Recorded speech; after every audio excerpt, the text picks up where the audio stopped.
마음 쉼표 이야기관에 오신 구독자 여러분 환영합니다. 오늘은 만삭인 아내가 남편 카드로 장례비를 결제하자 전혀 예상하지 못한 사람들이 움직이기 시작한 이야기를 들려드릴까 합니다. 남편이 세상을 떠났다는 말을 들었을 때 저는 바로 울지 못했습니다. 병원 복도에서 그 말을 들은 순간 머릿속이 새하얘졌고 뱃속에서 아이가 한 번 크게 움직였습니다. 만삭이었습니다. 출산 예정일은 한 달도 남지 않은 상태였습니다. 의사는 조심하라고 했고 간호사는 제 손을 붙잡고 의자에 앉히려 했지만 저는 그 자리에 멍하니 서 있었습니다. 현실이라는 게 잘 느껴지지 않았습니다.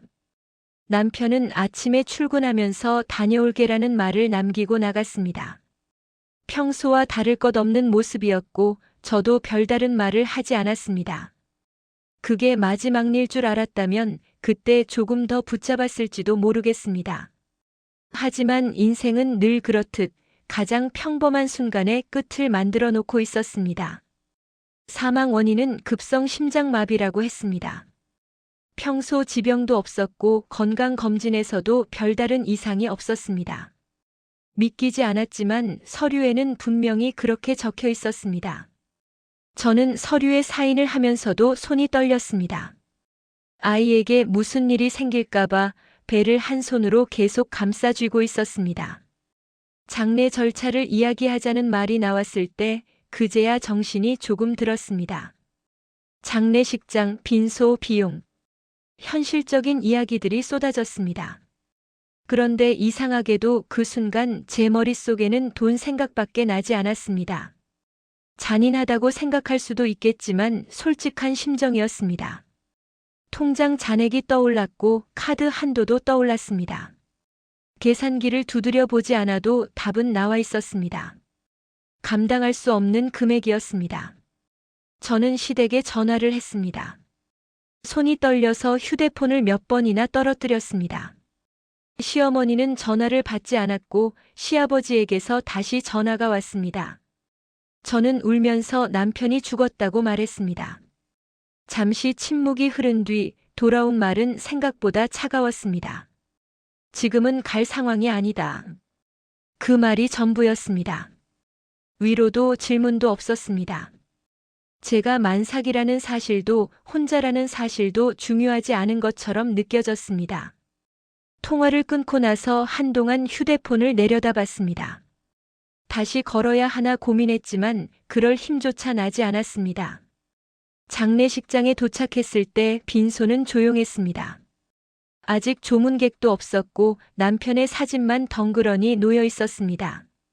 저는 의자에 앉아 사진을 바라보다가 결국 고개를 숙이고 울었습니다. 그제야 눈물이 쏟아졌습니다. 아이가 뱃속에서 움직일 때마다 미안하다는 말만 계속 나왔습니다. 문제는 장례비였습니다. 상담실에서 받은 견적서를 보자 숨이 막혔습니다. 기본적인 장례만 치러도 감당하기 어려운 금액이었습니다. 상담 직원은 조심스럽게 결제 방법을 물었고 저는 대답을 하지 못했습니다. 현금도 없었고 제 카드 한도도 부족했습니다. 선택지는 하나뿐이었습니다. 남편의 카드. 카드를 꺼내는 손이 떨렸습니다. 이 카드를 써도 되는 걸까? 혹시 문제가 되지는 않을까? 온갖 생각이 머릿속을 스쳤습니다. 하지만 장례를 미룰 수도 없었고 더 이상 도와줄 사람도 없었습니다. 저는 상담실에서 고개를 숙인 채 카드 결제를 요청했습니다. 결제 단말기에 카드를 꽂는 순간 손끝이 차가워졌습니다. 번호를 누르면서 눈물이 계속 떨어졌습니다. 화면이 흐려져서 숫자가 잘 보이지 않았습니다. 이게 맞는 선택일까라는 생각이 들었지만 이미 돌이킬 수 없었습니다. 잠시 후 단말기에서 소리가 났습니다. 결제 승인되었습니다. 그 짧은 문장이 그렇게 크게 들릴 줄은 몰랐습니다. 마치 빈 공간에 울려 퍼지는 것처럼 느껴졌습니다. 저는 그 자리에 서서 한동안 움직이지 못했습니다. 직원이 괜찮냐고 물었지만 대답할 수 없었습니다. 그냥 고개만 끄덕였습니다. 그날 밤 장례식장에 혼자 앉아 있었습니다. 조문객은 거의 없었고 빈소는 더 쓸쓸해 보였습니다. 시댁에서도 아무 연락이 없었습니다. 저는 남편 사진 앞에 앉아 조용히 말했습니다. 당신 너무하다. 화를 내고 싶었지만 그럴 대상도 없었습니다. 그때까지만 해도 저는 몰랐습니다. 제가 울면서 눌렀던 그 카드 결제가 그저 장례비를 마련하기 위한 선택이 아니라는 걸. 그날 밤을 기점으로 아무도 예상하지 못한 사람들이 움직이기 시작할 거라는 걸. 그날 밤 장례식장 빈소에 혼자 앉아 있을 때였습니다. 사람이 없는 공간은 생각보다 소리가 큽니다. 냉장고 돌아가는 소리, 복도에서 간호사가 끄는 카트 소리, 그리고 제 심장 소리까지 또렷하게 들렸습니다. 아이가 뱃속에서 한 번씩 움직일 때마다 저는 무의식적으로 배를 감싸 쥐었습니다. 이 아이만은 지켜야 한다는 생각 하나로 버티고 있었습니다. 그때 휴대폰이 울렸습니다. 모르는 번호였습니다. 처음에는 받지 않았습니다. 스팸이겠거니 했고 지금은 누구와도 통화하고 싶지 않았습니다. 그런데 잠시 후 같은 번호로 다시 전화가 왔고 곧이어 또 다른 번호가 울렸습니다. 연속으로 3번. 이상하다는 생각이 들었습니다. 결국 전화를 받았습니다. 씨 맞으시죠? 낯선 남자 목소리였습니다. 차분했지만 감정이 느껴지지 않는 톤이었습니다. 저는 잠시 망설이다가 그렇다고 대답했습니다. 그러자 그는 제 남편 이름을 정확히 말했습니다. 순간 등골이 서늘해졌습니다. 저희는 고인과 함께 일하던 사람들입니다. 순간 머릿속에 여러 생각이 스쳤습니다. 회사 동료? 거래처? 하지만 남편의 회사 사람이라면 왜 제 번호를 알고 있는 걸까? 왜 지금 연락을 하는 걸까? 저는 조심스럽게 물었습니다. 무슨 일이시죠? 잠시 침묵이 흐른 뒤 남자는 말을 이었습니다. 오늘 카드 사용 기록이 확인됐습니다. 그 말에 심장이 철렁 내려앉았습니다. 혹시 문제가 생긴 걸까? 카드 사용이 불법이었던 걸까? 경찰 얘기가 나오는 건 아닐까? 저는 숨을 고르며 말했습니다. 장례비 때문에 사용했습니다. 남자는 제 설명을 끊지 않았습니다. 다만 아주 담담하게 대답했습니다. 알고 있습니다. 그래서 연락드린 겁니다. 그 한마디가 이상하게 걸렸습니다. 알고 있다는 말이요. 카드사도 아닌데 어떻게 그렇게 빨리 알 수 있었을까요? 저는 더 묻고 싶었지만 그보다 먼저 남자가 말을 이어갔습니다. 직접 뵙고 말씀드려야 할 것 같습니다. 그 말에 저는 본능적으로 경계심이 생겼습니다. 밤도 늦었고 장례 첫날이었습니다. 무엇보다 저는 만삭이었고 낯선 사람을 만날 여유가 없었습니다. 지금은 어렵습니다. 제가 그렇게 말하자 남자는 조금도 당황하지 않은 목소리로 답했습니다. 알겠습니다. 그럼 병원으로 찾아가겠습니다. 오래 걸리지 않을 겁니다. 순간 머릿속이 하얘졌습니다. 병원이라니. 장례식장이 아니라 제가 입원해 있는 병원 말이었습니다. 저는 그 사람에게 병원 얘기를 한 적이 없었습니다. 그런데 그는 이미 알고 있다는 듯 말하고 있었습니다. 어떻게 병원을 아세요? 제가 묻자 남자는 잠시 멈췄다가 이렇게 말했습니다. 필요한 정보는 이미 확인되어 있습니다. 그 말이 너무 자연스러워서 더 무서웠습니다. 마치 이미 정해진 절차를 밟고 있는 사람처럼 들렸습니다. 저는 전화를 끊고 나서 한동안 휴대폰을 내려다봤습니다. 손바닥에 땀이 잔뜩 배어 있었습니다. 그날 밤 전화는 그게 끝이 아니었습니다. 다른 번호로도 비슷한 연락이 왔습니다. 모두 같은 말이었습니다. 고인과 함께 일했다. 확인할 사항이 있다. 직접 만나야 한다. 그중 한 사람은 이렇게 말했습니다. 부인께서 생각하시는 것보다 상황이 단순하지 않습니다. 그 말을 듣는 순간 남편의 얼굴이 떠올랐습니다. 늘 피곤해 보였던 얼굴, 가끔 새벽에 들어오던 날들, 회사 얘기를 잘하지 않던 태도. 그동안 애써 무시해왔던 장면들이 하나둘 연결되기 시작했습니다. 새벽이 가까워질 무렵 저는 병실로 돌아왔습니다. 몸이 너무 무거웠고 아이도 계속 움직였습니다. 잠을 자려고 누웠지만 눈은 감기지 않았습니다. 휴대폰은 침대 옆에 두었고 혹시 또 전화가 올까봐 진동으로 해두었습니다. 잠시 눈을 붙였을까 말까 했을 때 병실 문 쪽에서 소리가 났습니다. 누군가 복도에서 멈춰 서는 소리, 낮게 대화하는 소리. 간호사 교대 시간인가 싶었지만 시간이 애매했습니다. 그때 휴대폰에 메시지가 하나 도착했습니다. 지금 도착했습니다. 심장이 쿵 내려앉았습니다. 문득 뱃속의 아이가 크게 움직였습니다. 불길한 예감이 온몸을 타고 올라왔습니다. 저는 천천히 침대에서 일어나 문 쪽을 바라봤습니다. 아직 문은 열리지 않았지만 이상하게도 저는 느낄 수 있었습니다. 이제는 더 이상 장례비를 결제한 평범한 미망인이 아니라는 걸. 그날 밤 제가 알지 못했던 남편의 세계가 조용히 제 앞으로 걸어오고 있었습니다. 문을 두드리는 소리는 조심스러웠습니다. 마치 이 시간에 이 공간에 들어오는 게 당연하지 않다는 걸 알고 있는 사람처럼 말입니다. 저는 한동안 대답하지 못했습니다. 뱃속 아이가 크게 움직였고 심장이 너무 빨리 뛰어서 숨이 막히는 느낌이 들었습니다. 다시 한번 낮고 단정한 목소리가 들렸습니다. 씨, 잠깐 뵙겠습니다. 저는 결국 문 쪽으로 걸어갔습니다.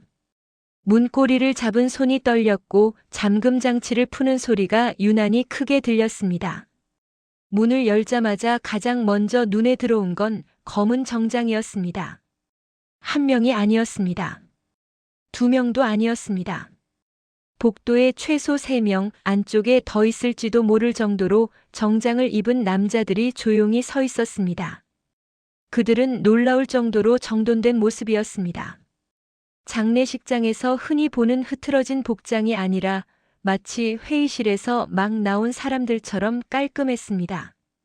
한 남자가 한 발 앞으로 나와 고개를 숙였습니다. 늦은 시간에 찾아와 죄송합니다. 말투는 정중했지만 그 안에는 망설임이 없었습니다. 저는 본능적으로 배를 감싸쥐며 물었습니다. 무슨 일이신가요?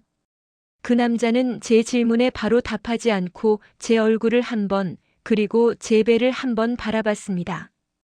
그 시선이 이상하게 느껴졌습니다. 연민도 호기심도 아닌 확인하는 눈빛이었습니다. 고인의 배우자분이 맞으시죠? 저는 고개를 끄덕였습니다. 그러자 그가 말했습니다. 대표님께서 돌아가셨다는 소식을 들었습니다. 순간 귀를 의심했습니다. 대표님? 무슨 말씀이세요? 제 목소리는 생각보다 날카롭게 튀어나왔습니다.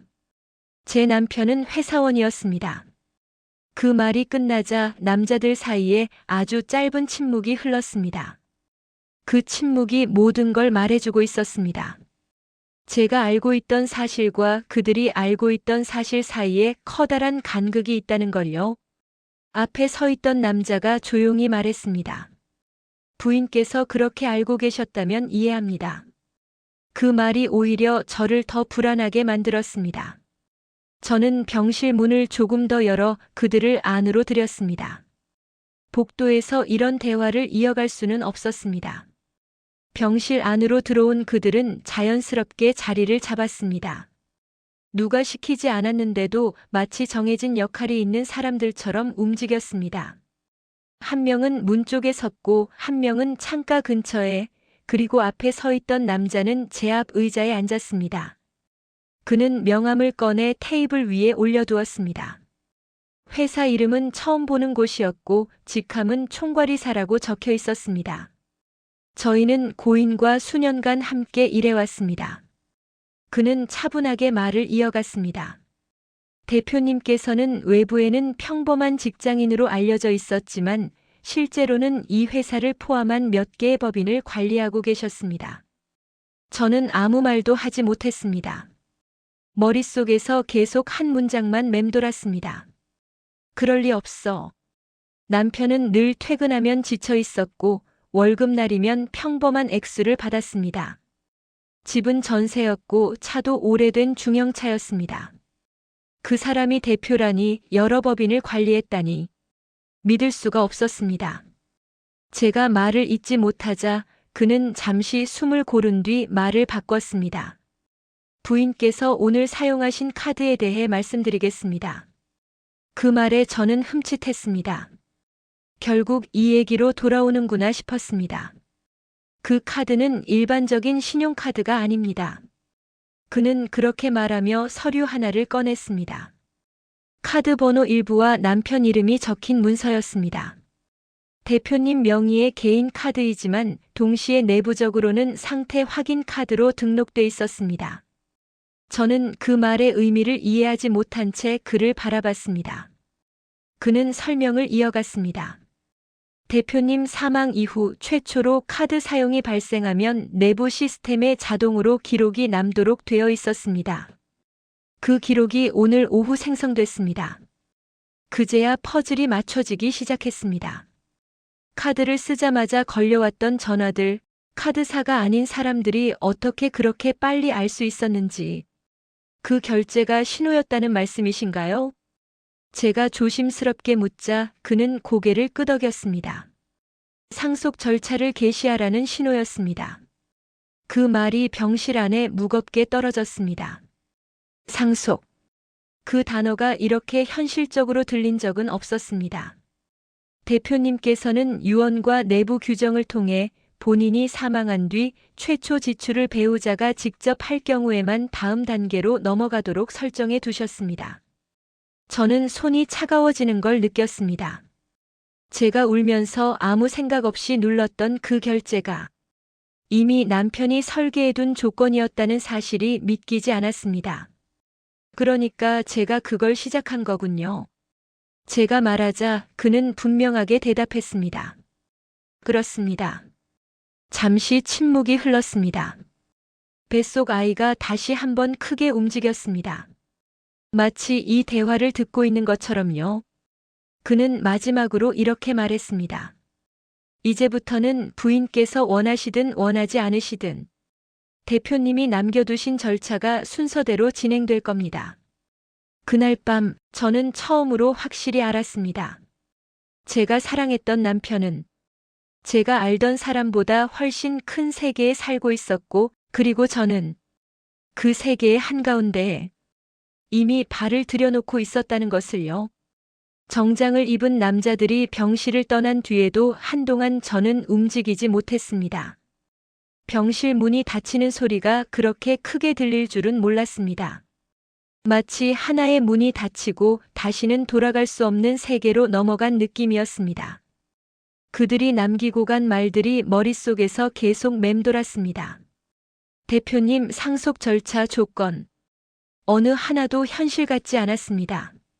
하지만 뱃속에서 아이가 움직이자 저는 다시 현실로 끌려 내려왔습니다. 지금은 생각할 시간이 아니라는 걸 알았습니다. 장례는 아직 끝나지 않았고 저는 아직 남편의 아내였습니다. 그 사실 하나로 겨우 정신을 붙잡고 장례식장으로 다시 향했습니다. 장례식장에 도착했을 때 분위기가 달라져 있었습니다. 전날까지 텅 비어있던 빈소에 사람들이 조금씩 들어와 있었습니다. 하지만 이상하게도 제가 기대했던 얼굴들은 아니었습니다. 남편의 친구도 제 지인도 아니었습니다. 서로 눈짓만 주고받는 낯선 사람들이 조용히 절을 하고 나갔습니다. 누구 하나 크게 울지 않았고 위로의 말도 없었습니다. 그리고 그때 시댁 식구들이 나타났습니다.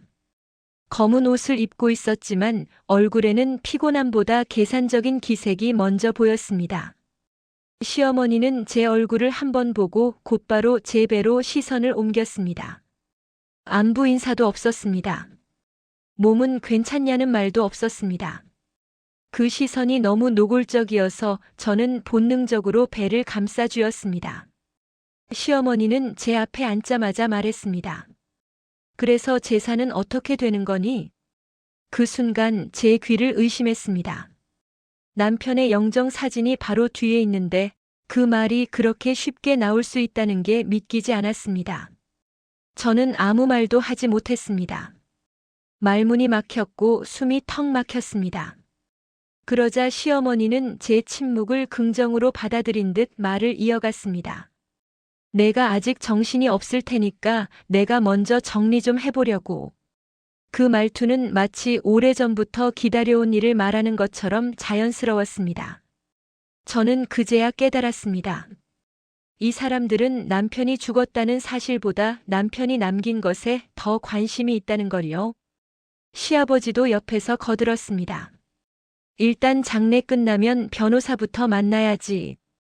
회사 쪽에서도 연락 올 거 아니야. 회사라는 단어가 나오는 순간 심장이 쿵 내려앉았습니다. 3부에서 들었던 말들이 머릿속을 스쳐 지나갔습니다. 대표님, 상속 절차, 카드. 저는 조심스럽게 물었습니다. 회사 얘기는 어떻게 아세요? 시어머니는 대수롭지 않게 대답했습니다. 아, 걔가 우리한테 말 안 했니? 조금은 알고 있었지. 그 말이 너무 가벼워서 오히려 분노가 치밀었습니다. 알고 있었다면 왜 지금까지 아무 말도 하지 않았을까요?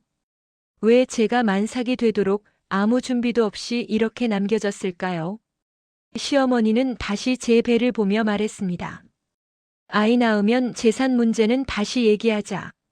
그 말이 결정타였습니다.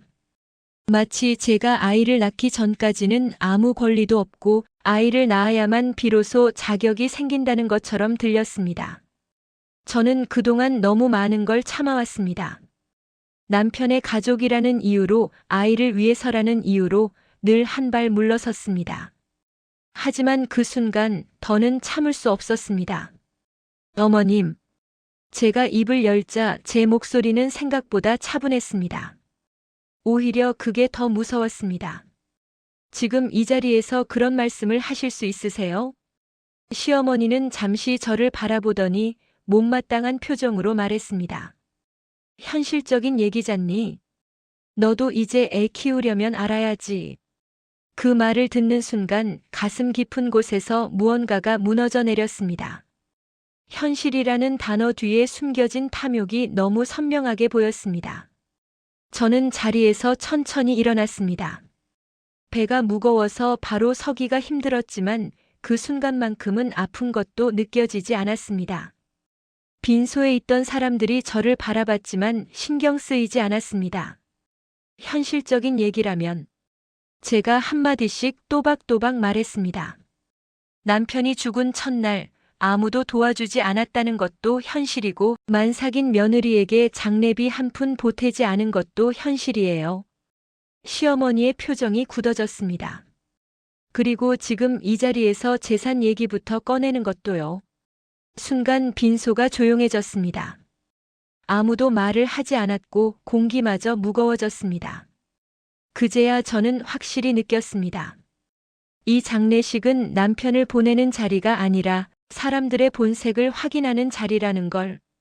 저는 그날 시댁과의 관계가 되돌릴 수 없는 선을 넘었다는 걸 분명히 알게 되었습니다.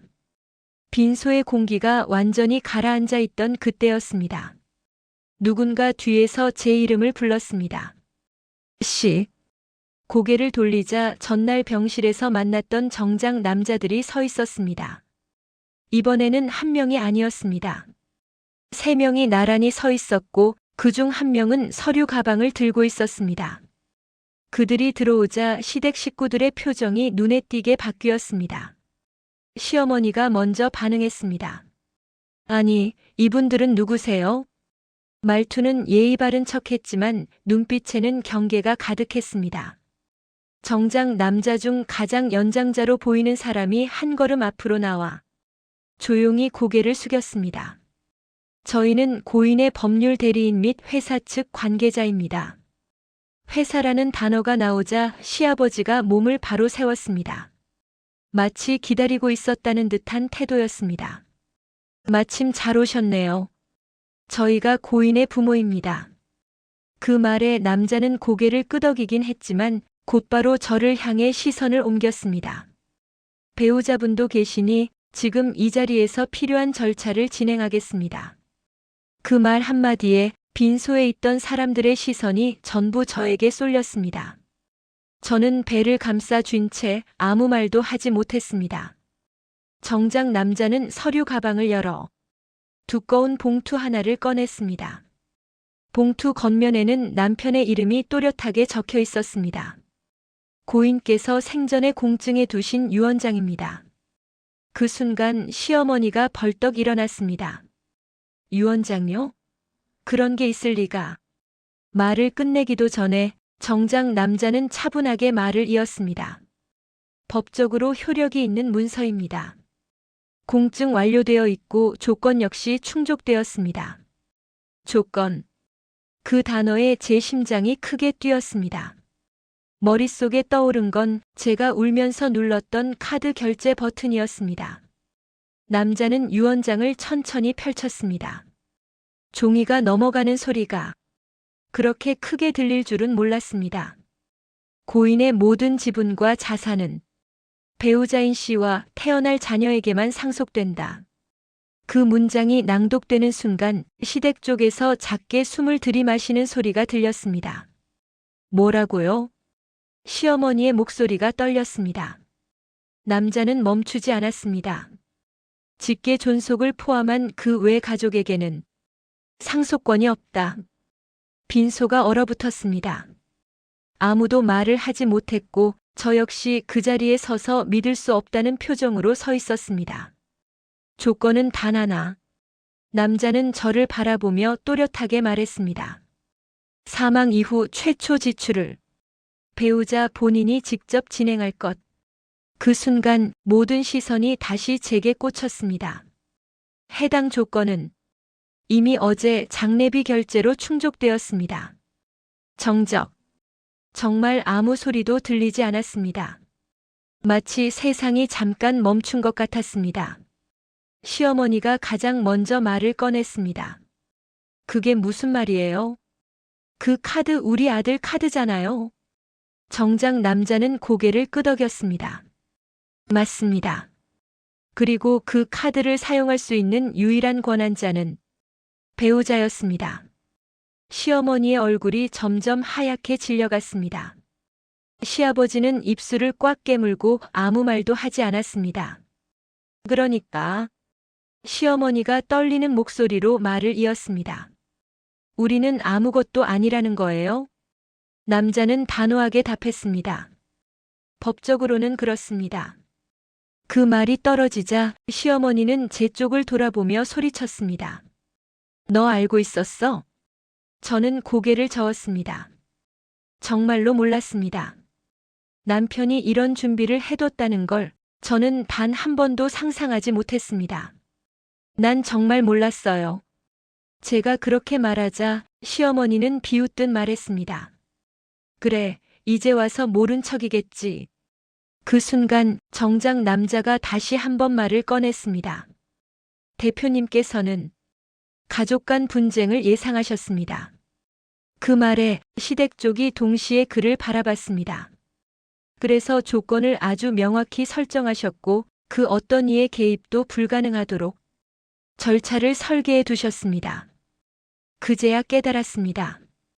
남편은 저를 남기고 떠난 게 아니었습니다. 혼자 싸우게 만들 생각도 없었습니다. 그는 처음부터 끝까지 이 상황을 예상하고 있었습니다. 저는 뱃속 아이를 한 번 더 감싸 안았습니다. 아이의 움직임이 느껴졌고 그제야 눈물이 흘렀습니다.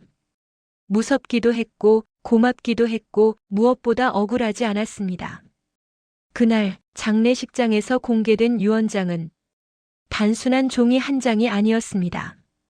그건 저와 아이를 지키기 위해 남편이 남겨둔 마지막 방패였습니다. 유언장이 공개된 뒤 시댁의 태도는 놀라울 만큼 빠르게 바뀌었습니다. 불과 몇 시간 전까지만 해도 제 얼굴조차 제대로 보지 않던 시어머니는 장례식이 끝나자마자 제 손을 잡았습니다. 몸은 좀 괜찮니? 그 말이 어색해서 저는 대답을 잠시 망설였습니다. 그동안 단 한 번도 제 몸 상태를 묻지 않던 사람이었습니다. 지금은 이런 데서 지낼 때가 아니야. 집으로 들어와. 몸조리도 해야 하고 아이도 있으니까 집으로 들어오라는 말이 그렇게 차갑게 들릴 줄은 몰랐습니다. 마치 제가 아직도 그 집의 소유물인 것처럼 느껴졌습니다. 시아버지도 한마디 거들었습니다. 어차피 회사 일도 복잡해질 테니 집에서 우리가 도와주는 게 맞지. 도와준다. 그 단어가 왜 이렇게 불길하게 들렸는지 그때는 정확히 알지 못했습니다. 그날 밤 저는 친정으로 돌아왔습니다. 몸도 마음도 너무 지쳐 있었고 무엇보다 혼자 있고 싶었습니다. 그런데 다음 날부터 시댁에 연락이 시작됐습니다. 죽 좀 끓여놨다. 산부인과는 어디 다니니? 산전검사는 언제야? 하루에도 몇 번씩 마치 전혀 다른 사람이 된 것처럼 다정한 말들이 쏟아졌습니다. 하지만 저는 이상하게 조금도 고맙지 않았습니다. 오히려 숨이 막혔습니다. 그리고 그 불안은 며칠 뒤 현실이 되었습니다. 남편 회사에서 함께 일하던 한 직원에게서 연락이 왔습니다. 혹시 요즘 시댁 쪽에서 변호사 만나고 있다는 얘기 들으셨어요? 그 말에 제 손에서 휴대폰이 미끄러질 뻔했습니다. 무슨 얘기요? 직원은 잠시 머뭇거리다가 조심스럽게 말을 이었습니다. 상속 관련해서 무효 소송을 준비 중이라는 얘기가 있어요. 정확한 건 아니지만 법무법인 이름까지 들려서요. 순간 시어머니의 다정한 얼굴이 떠올랐습니다. 몸조리를 걱정하던 목소리, 집으로 들어오라던 말. 그 모든 게 머릿속에서 하나로 이어졌습니다. 그날 저녁 저는 직접 확인하기로 했습니다. 남편의 법률 대리인이었던 정장 남자에게 전화를 걸었습니다. 몇 번의 신호음 끝에 차분한 목소리가 들려왔습니다. 네, 씨. 저는 숨을 고르고 조심스럽게 물었습니다. 혹시 시댁 쪽에서 움직임이 있나요? 잠시 침묵이 흘렀습니다. 그 짧은 침묵이 모든 걸 말해주고 있었습니다. 네. 상속 무효를 주장하는 방향으로 사전 검토를 요청한 건 사실입니다. 그 말을 듣는 순간 가슴이 쿵 내려앉았습니다. 그럼 유언장이 뒤집힐 수도 있는 건가요? 쉽지는 않습니다. 그는 분명하게 말했습니다. 공증 절차도 완벽했고 조건 이행도 명확합니다. 다만 소송을 제기하는 것 자체는 막을 수 없습니다. 전화를 끊고 나서 저는 한참 동안 아무 말도 하지 못했습니다. 결국 그들의 다정함은 저를 집 안으로 끌어들이기 위한 연기였고 그 뒤에서는 법으로 제 몫을 빼앗을 준비를 하고 있었던 겁니다. 그 순간 마음속에서 무언가가 끊어지는 소리가 났습니다. 그동안 저는 아이를 위해서 괜히 분란 만들지 말자는 이유로 참아왔습니다. 하지만 이제는 알았습니다. 제가 아무 말도 하지 않으면 그들은 끝까지 밀어붙일 거라는 걸. 그날 밤 저는 남편의 유언장을 다시 한번 꺼내 읽었습니다. 한 줄 한 줄이 마치 남편의 목소리처럼 느껴졌습니다. 당신은 혼자가 아니야. 그 문장이 어디에도 적혀 있지 않았는데 분명히 그렇게 들렸습니다. 저는 배를 쓰다듬으며 조용히 말했습니다. 이제는 내가 지킬게. 그리고 다음 날 저는 제 이름으로 변호사 상담 예약을 잡았습니다. 더 이상 참는 사람이 되지 않기로 그날 저는 처음으로 분명하게 결심했습니다. 변호사 상담을 다녀온 다음 날 시댁에서 가족 회의를 하자고 연락이 왔습니다. 이제 다 같이 모여서 정리할 건 정리해야지 않겠니? 시어머니의 목소리는 여전히 부드러웠습니다. 너무 부드러워서 오히려 더 조심스러웠습니다. 회의 장소는 남편이 살아있을 때 자주 모이던 시댁 거실이었습니다. 저는 혼자 갔습니다. 친정에도 누구에게도 동행을 부탁하지 않았습니다. 문을 열고 들어서자 시어머니, 시아버지, 그리고 시누이가 이미 자리를 잡고 앉아 있었습니다. 남편의 사진은 어디에도 없었습니다. 그 사실 하나만으로도 이 자리가 어떤 자리인지 충분히 알 수 있었습니다. 몸은 좀 괜찮니?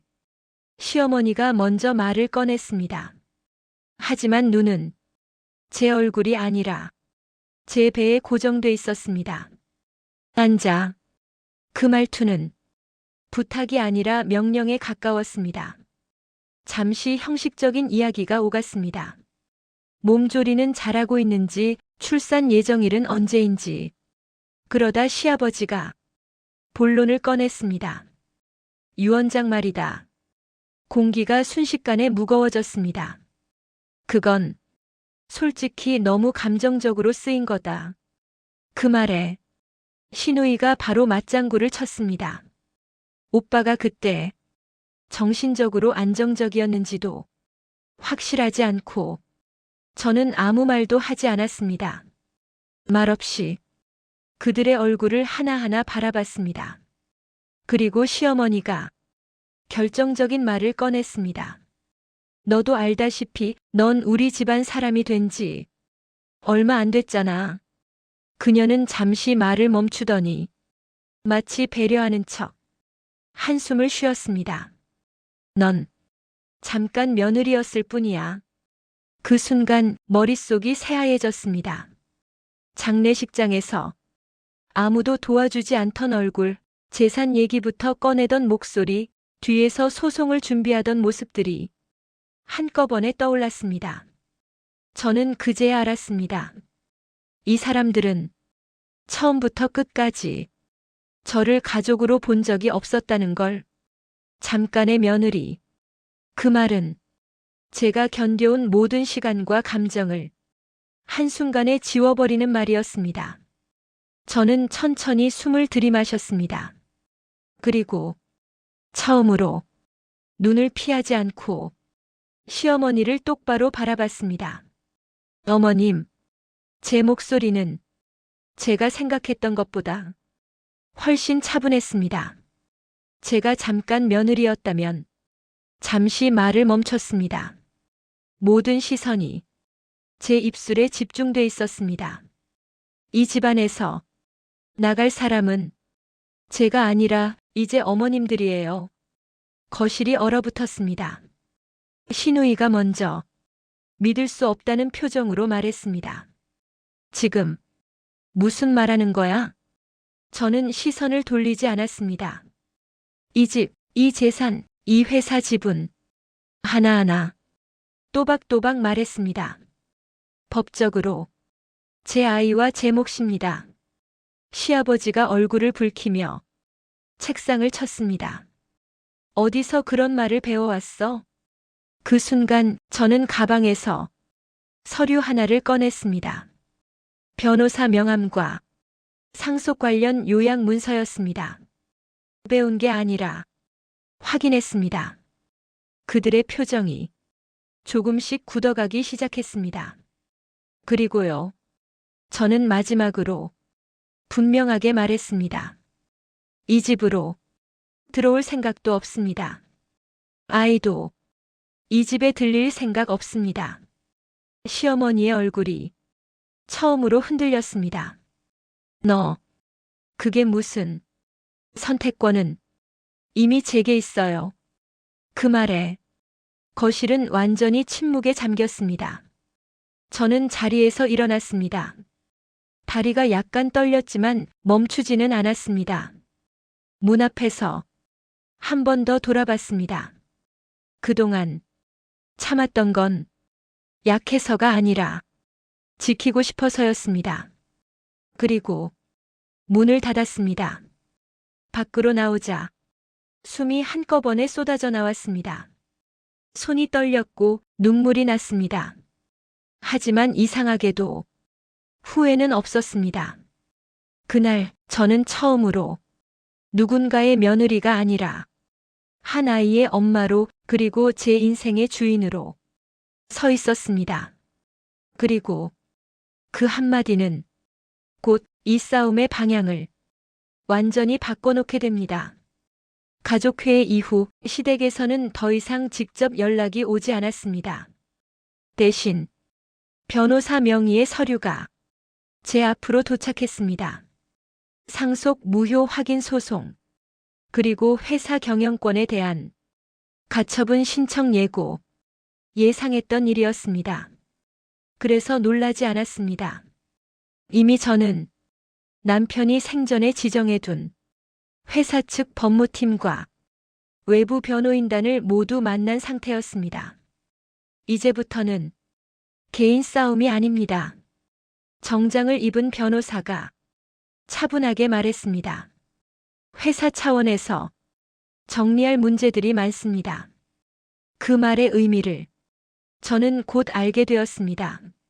며칠 뒤 회사 회의실에서 첫 공식 미팅이 열렸습니다. 대표이사 대행, 회계팀 책임자, 외부 감사인, 그리고 제 법률 대리인까지.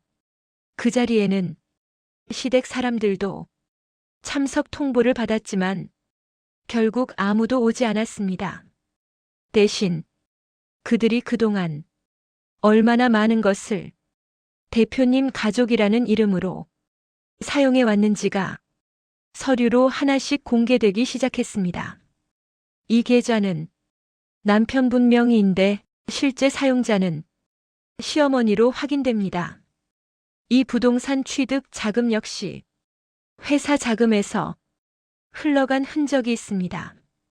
숫자와 날짜, 거래 내역이 하나씩 화면에 띄워질 때마다 회의실 공기가 달라졌습니다.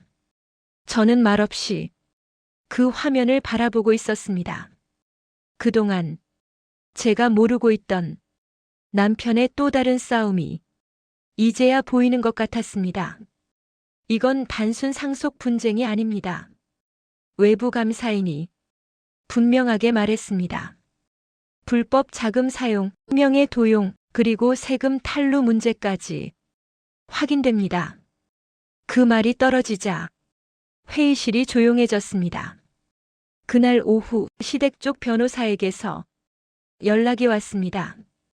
이 사안은 조정으로 해결하는 게 서로에게 좋을 것 같습니다.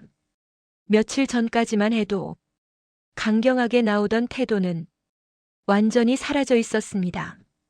저는 제 변호사를 통해 단 한 문장만 전달했습니다. 법대로 하겠습니다. 그 이후부터는 모든 것이 빠르게 진행됐습니다. 회사명의 자금 중 시댁이 사용하던 계좌는 즉시 동결됐고 부동산에 걸려있던 차명 의혹 역시 조사 대상에 포함됐습니다. 시어머니 명의로 운영되던 몇몇 사업체는 실제 소유 구조가 드러났고 시누이가 관리하던 계좌에서는 납득하기 어려운 현금 흐름이 발견됐습니다. 그제야 시댁에서 다시 연락이 왔습니다.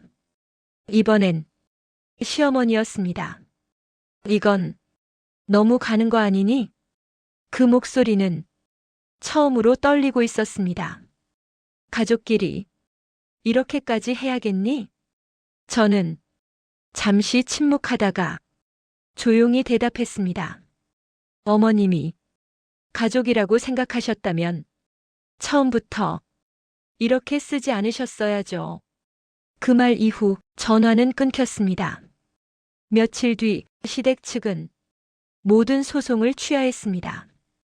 그리고 공식적으로 상속과 경영에 대해 어떠한 이의도 제기하지 않겠다는 확인서를 제출했습니다. 그 문서를 손에 쥐었을 때 기쁘기보다는 허탈했습니다. 남편이 살아있었다면 이 모든 걸 혼자 감당하고 있었을 생각에 가슴이 아팠습니다. 하지만 동시에 확실히 느꼈습니다. 이제는 제가 지켜야 할 차례라는 걸. 그날 밤 혼자 집에 앉아 배를 쓰다듬으며 속삭였습니다. 아빠가 다 준비해놨대. 아이에게 하는 말이었지만 어쩌면 저 자신에게 하는 말이었을지도 모릅니다. 시댁은 더 이상 아무 말도 하지 못했습니다. 그리고 저는 처음으로 이 싸움이 끝을 향해 가고 있다는 걸 느끼기 시작했습니다. 다음은 그들이 완전히 무너지는 순간이었습니다. 모든 법적 절차가 끝났다는 통보를 받았을 때도 저는 한동안 아무 말도 하지 못했습니다. 이겼다는 기쁨도 통쾌함도 없었습니다. 그저 너무 오래 긴장한 상태로 살아왔다는 사실만 몸으로 느껴졌습니다. 아무 일도 하지 않고 그냥 앉아만 있었는데 어깨가 아팠고 손끝이 저렸습니다. 그제야 알았습니다. 그동안 저는 숨을 참고 살고 있었다는 걸. 휴대폰을 켜면 항상 시댁 번호가 떠 있을 것 같았고 문자가 오지 않아도 알림 소리에 놀라곤 했습니다. 하지만 며칠이 지나도 아무 연락이 없었습니다. 소송 취하, 권한 포기, 모든 재산 반환. 서류로는 깔끔하게 정리됐지만 관계는 아직 제 마음 안에서 정리되지 않은 상태였습니다. 그래서 어느 날 저는 아주 의식적으로 휴대폰 연락처를 열었습니다. 시어머니 이름을 눌렀을 때 잠시 손이 멈췄습니다. 이 번호를 차단하면 정말 끝이라는 생각이 들었기 때문입니다. 그래도 결국 눌렀습니다. 차단. 시아버지, 시누이, 그 외 시댁 사람들까지 하나씩 아주 천천히 마지막 버튼을 누르고 나서 한참을 휴대폰을 바라봤습니다. 눈물이 날 줄 알았는데 아무 감정도 들지 않았습니다. 그저 이제는 뒤를 돌아보지 않아도 된다는 이상한 평온함이 찾아왔습니다. 장례 이후 그들과 다시 얼굴을 마주친 적은 끝내 없었습니다. 어쩌면 그들도 알고 있었을 겁니다.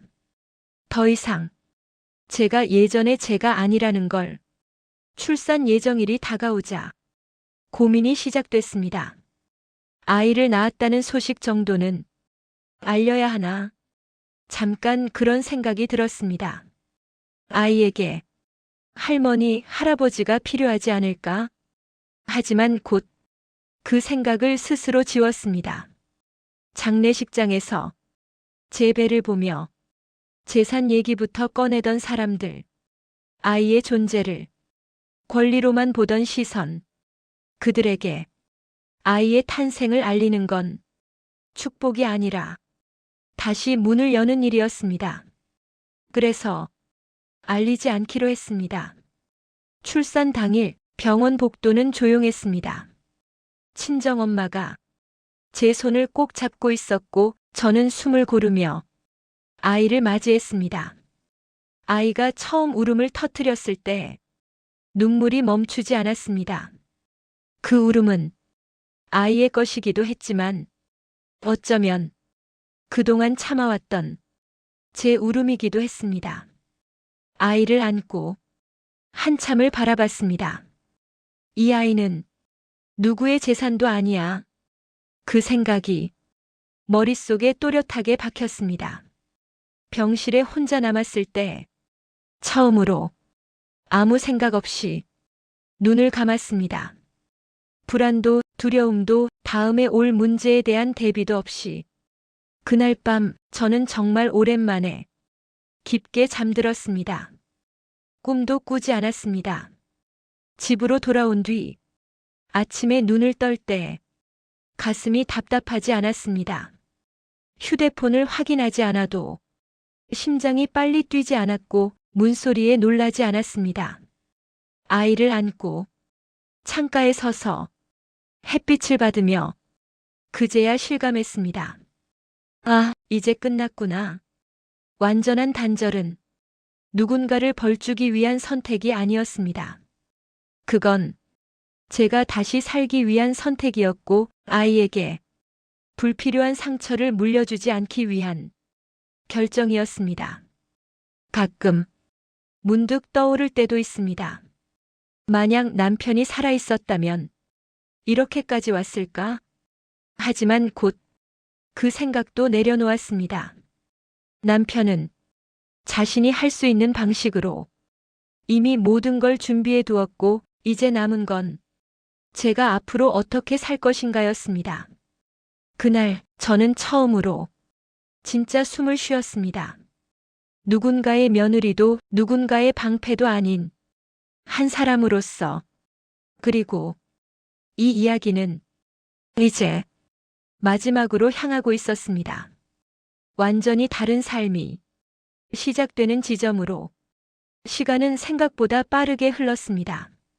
모든 일이 끝난 뒤 처음 맞이한 계절이 지나고 아이는 어느새 제 품에서 잠드는 시간이 익숙해졌습니다.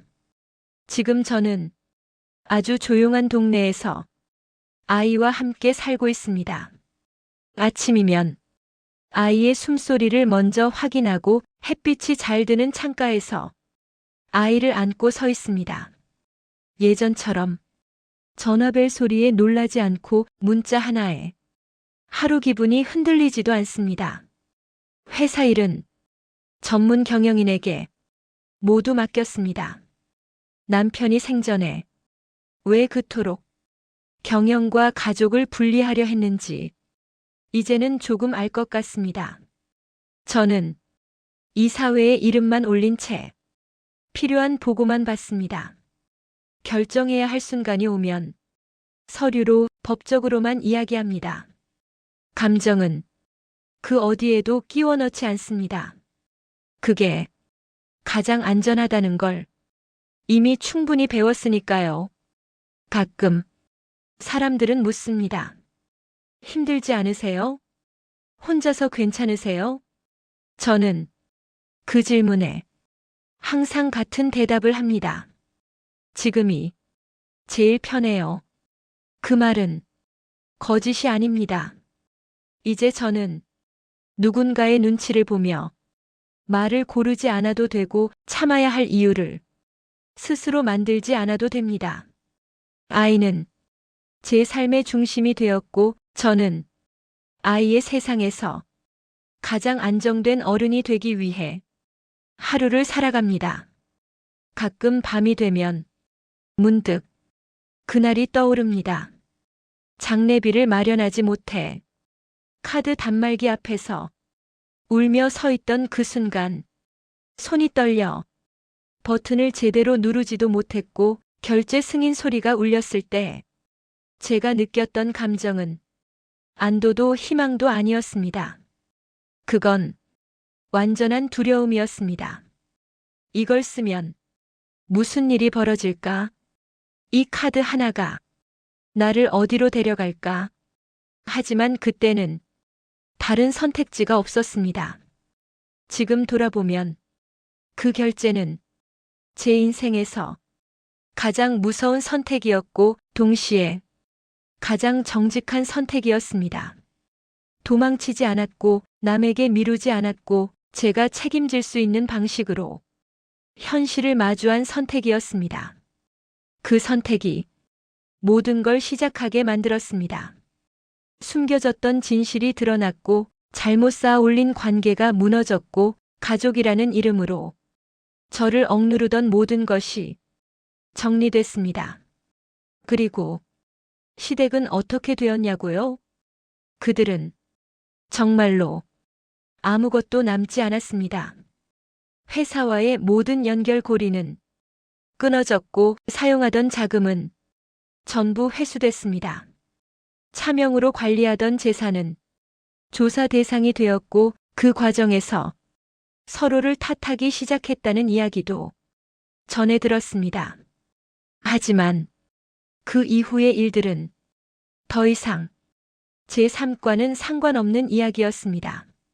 저는 그들의 소식을 일부러 찾아보지도 않았고 궁금해하지도 않았습니다. 완전한 단절은 관심조차 두지 않는 상태라는 걸 이제는 알기 때문입니다.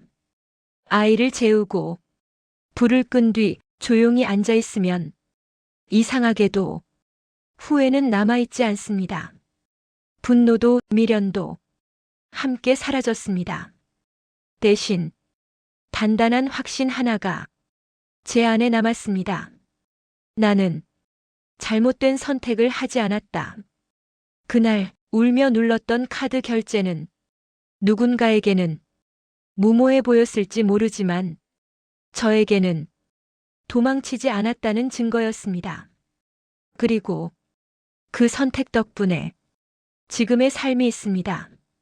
지금 저는 아이와 함께 아주 조용히, 아주 단단하게 살아가고 있습니다. 눈치 볼 사람도 없고 빼앗길 것도 없고 증명해야 할 관계도 없습니다.